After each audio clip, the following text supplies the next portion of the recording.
Hello students. आज हम एक नया टॉपिक स्टार्ट करने वाले हैं जिसका नाम है carboxylic acids and it's preparation. इस टॉपिक में हम कार्बोक्सिलिक एसिड्स के नॉमेनक्लेचर और उनके प्रिपरेशन के बारे में पढ़ेंगे। तो चलिए शुरू करते हैं नॉमेनक्लेचर ऑफ कार्बोक्सिलिक एसिड्स से। शुरुआत में कार्बोक्सिलिक एसिड्स का नाम उनके सोर्स के नाम पे रखा जाता था। जैसे कि अगर हम कार्बोक्सिलिक एसिड के पहले मेंबर की बात करें तो इसे हम फॉर्मिक एसिड कहते हैं। ऐसा इसलिए कहते हैं क्योंकि इसका बहुत ही कॉमन सोर्स होता था एंड, और एंट को लैटिन में फॉर्मिका कहा जाता है। तो इसीलिए इससे मिलने वाले कंपाउंड का नाम हम फॉर्मिक एसिड रख देते हैं। यदि हम कार्बोक्सिलिक एसिड्स के दूसरे मेंबर की बात करें तो इसका कॉमन नेम एसिटिक एसिड होता है।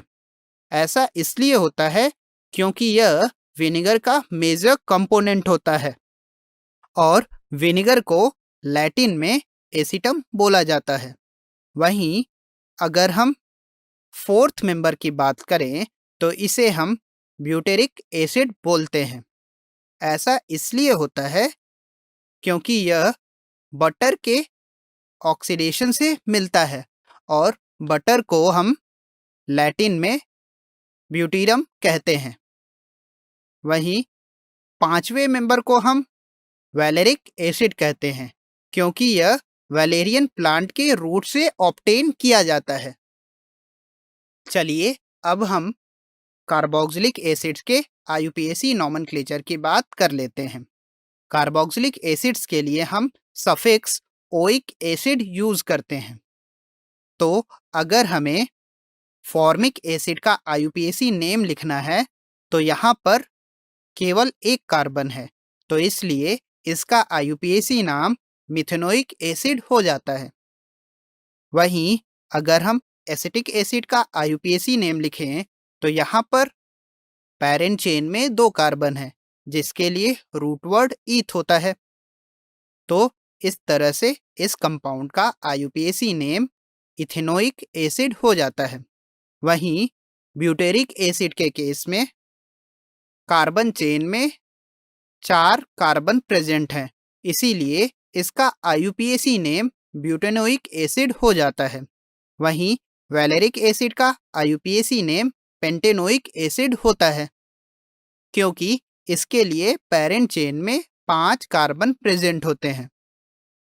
अगर हम इस कंपाउंड की बात करें तो इस कंपाउंड में सेकेंड कार्बन पर अमीनो ग्रुप प्रेजेंट है और इस कंपाउंड के पैरेंट चेन में टोटल 4 कार्बन है, तो इसलिए इस कंपाउंड का IUPAC name 2 amino butanoic acid हो जाता है। यह एक अमीनो एसिड है जिससे प्रोटीन्स फॉर्म किए जाते हैं। अगर हम इस कंपाउंड की बात करें तो इस कंपाउंड के पैरेंट चेन में टोटल 5 कार्बन एटम्स हैं, जबकि सेकेंड और फोर्थ कार्बन पर मिथाइल ग्रुप और थर्ड कार्बन पर double bond O as a substituent present है। तो इस कंपाउंड का आईयूपीएसी नेम हो जाएगा 2,4 डाइमिथाइल 3 ऑक्सो पेंटेनोइक एसिड। अगर हम इस एरोमेटिक कार्बोक्सिलिक एसिड का आईयूपीएसी नेम लिखें तो एरोमेटिक कंपाउंड्स के केस में सबसे पहले हम पेरेंट कंपाउंड पता करते हैं। यहाँ पर पेरेंट कंपाउंड बेंजोइक एसिड है जिसमें सेकेंड कार्बन पर क्लोरीन ग्रुप और फोर्थ कार्बन पर ब्रोमीन ग्रुप लगा है। तो इस तरह से इस कंपाउंड का आईयूपीएसी नेम हो जाएगा 4 ब्रोमो 2 क्लोरो बेंजोइक एसिड।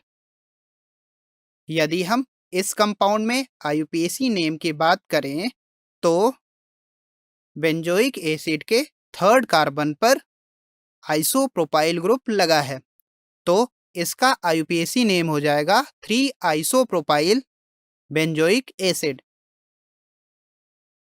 यदि किसी कंपाउंड में दो कार्बोक्सिलिक ग्रुप प्रेजेंट है तो उन कंपाउंड्स को हम डाई कार्बोक्सिलिक एसिड्स कहते हैं। जैसे कि यह इसका कॉमन नेम होता है ऑक्सैलिक एसिड, जबकि आईयूपीएसी नेम होता है इथेन डाईओइक एसिड। इथेन इसलिए क्योंकि कंपाउंड में 2 कार्बन प्रेजेंट हैं। वहीं अगर हम इस डाई कार्बोक्सिलिक एसिड की बात करें तो इसका कॉमन नेम होता है मैलोनिक एसिड, और इसका आईयूपीएसी नेम लिखें तो कंपाउंड में 3 कार्बन प्रेजेंट है और फर्स्ट और थर्ड कार्बन कार्बोक्सिलिक ग्रुप हैं, तो इसीलिए इसका आईयूपीएसी नेम हो जाएगा प्रोपेन 1,3 डाईओइक एसिड। वहीं अगर हम 4 कार्बन वाला डाई कार्बोक्सिलिक एसिड लेते हैं तो इसका कॉमन नेम होता है सक्सीनिक एसिड और आईयूपीएसी नेम होता है ब्यूटेन 1,4 डाईओइक एसिड। 5 कार्बन वाले डाई कार्बोक्सिलिक एसिड का कॉमन नेम होता है ग्लूटेरिक एसिड और आईयूपीएसी नेम होता है पेंटेन 1,5 डाईओइक एसिड, क्योंकि फर्स्ट और फिफ्थ कार्बन कार्बोक्सिलिक एसिड वाले कार्बन हैं। वहीं अगर हम 6 कार्बन के डाई कार्बोक्सिलिक एसिड की बात करते हैं तो इसका कॉमन नेम एडिपिक एसिड होता है।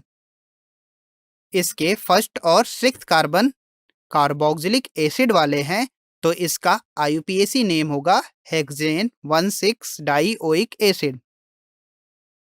कभी कभी कंपाउंड्स में 3 कार्बोक्सिलिक ग्रुप्स प्रेजेंट होते हैं, इसीलिए हम इन्हें ट्राई कार्बोक्सिलिक एसिड्स कहते हैं।